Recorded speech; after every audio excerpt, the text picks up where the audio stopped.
مجھے اچانک کہیں سے 1,00,000 روپے ملے۔ یہ 1,00,000 موجزانہ طور پر ایک دوست دے گیا تھا کہ تم یہ پیسے رکھ لو۔ میں نے کہا لیکن کیوں؟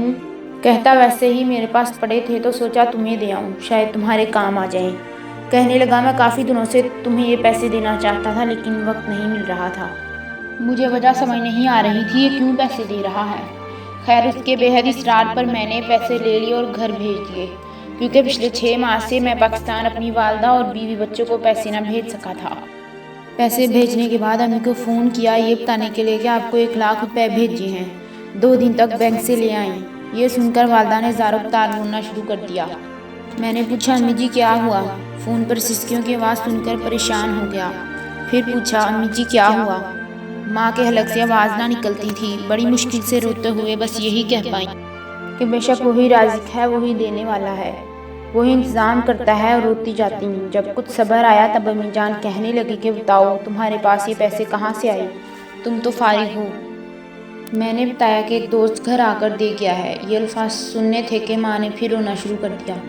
مجھے کچھ سمجھ نہیں آ رہا تھا کہ آخر ماجرا کیا ہے۔ ماں کے رونے کا سبب پوچھا کہ امی آپ کیوں رو رہی ہیں، کچھ تو بتائیں۔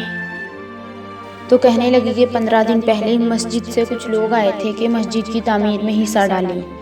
میں نے 1,000 روپے دینے کا وعدہ کر لیا تھا لیکن پیسوں کا انتظام نہیں ہو رہا تھا۔ گھر میں تقریباً فاقے چل رہے تھے، لیکن میں نے نیت کی تھی کہ جو بھی ہو جائے 1,000 مسجد کی تعمیر میں لازمی دینا ہے۔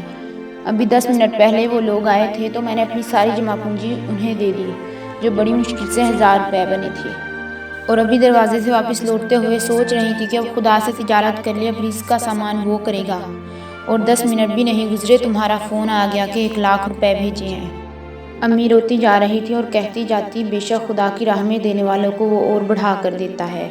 اس واقعہ نے میرا توکل اور بڑھا دیا کہ خدا کیسے رزق کا سامان کرتا ہے، کسی کے آگے ہاتھ بھی پھیلانے نہیں دیتا اور پردہ پوشی بھی کرتا ہے، اور آزما بھی لیتا ہے کہ کون ہے جو تنگی کی حالت میں اللہ کی راہ میں خرچ کرتا ہے۔